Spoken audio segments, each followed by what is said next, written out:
All right, we had just wanted to show y'all we about got this one finished up.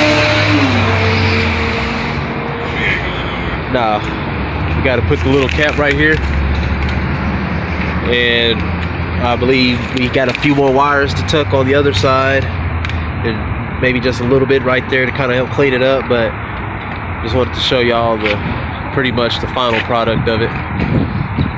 We get ahead and got the exhaust all connected, so we're gonna go ahead and fire it up here in a second and let y'all hear it. Are you ready to start it?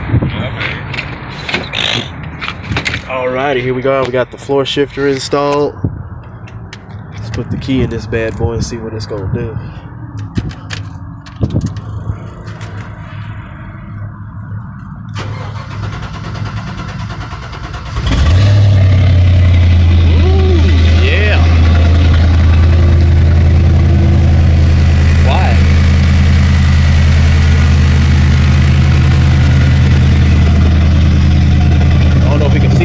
Let's see